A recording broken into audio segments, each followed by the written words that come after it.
Food, my favorite. And French, Italian, and Spanish. Wow. Right, what a combination. I love food, but I love real, wholesome, nutritious food. We have been bombarded for decades in thinking that food is the enemy. Fats are bad. Red meat is evil. Sugar is a monster. What else? Chocolate is evil, but it tastes so good. And then we're constantly conflicting between what we should be eating, but what we really want to be eating. And then we're cutting calories and... No. Food itself is not the enemy. What we do to it, meaning the nutrients we strip from it, and the chemicals we add to it, those are the enemies. But guess what? It's finally coming to light. But for 40-something years, it's been pushed down, and we've been fed, no pun intended, that all those food groups are bad. The majority of my clients are women. Every single one of them. And they are between the ages mid-40s to mid-60s.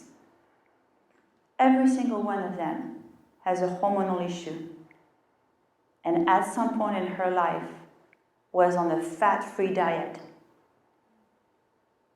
which for years inhibited a hormonal production.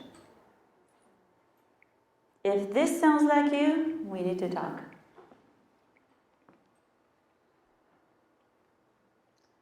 Fat is not bad. There are different kinds of fats. See, in the field of wellness and nutrition, and it's very politically incorrect because fats aren't created equal either. There are different kinds of fats. Some that, yes, we stay away from, like trans fat. Trans fat is an industrial type of fat. It does not exist in this particular form in most foods. We create it. Sugar, is it sugar from a fruit, from a beet, from a carrot? Or is it produced in a lab? It's not the same kind of sugar. So remember this, food is not the enemy. Chemicals are.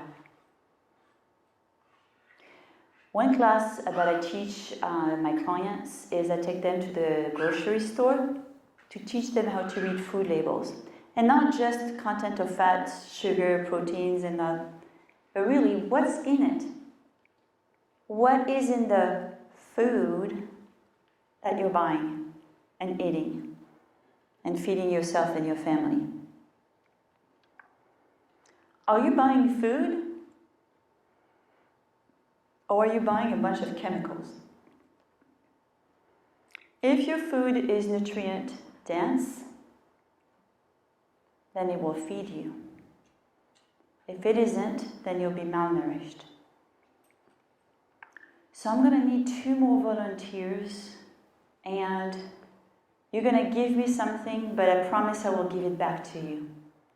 I need somebody to give me a $1 bill. And I need somebody to give me a $20 bill, just for the purpose of demonstration. Okay, Steve is my man. He's volunteering and he's giving me the 20. Yes. I've got the 1. All right. I have a 22, but I'll let you. Thank you.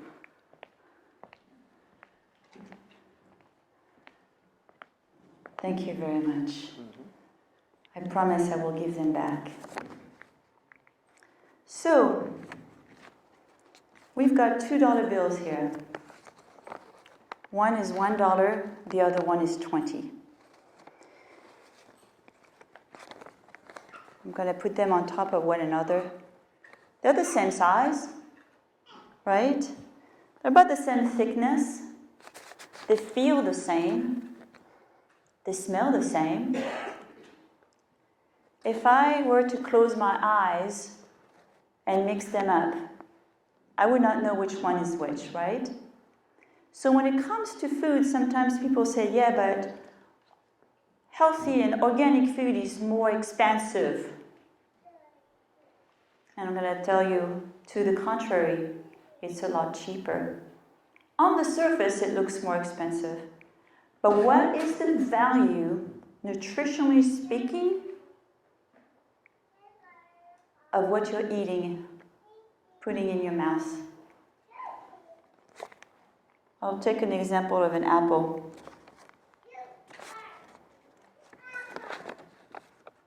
Or an apple. If I buy a non-organic apple, from a nutritional standpoint, it's going to give me the value of $1. When I get an organic apple, it will be smaller by size, about half the size of a non-organic apple. It won't be nice and shiny, but nutritionally speaking, it's going to have the value of that $20.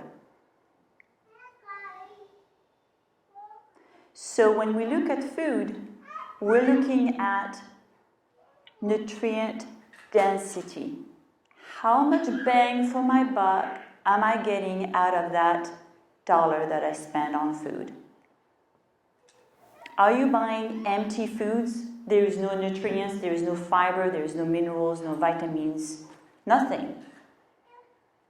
Or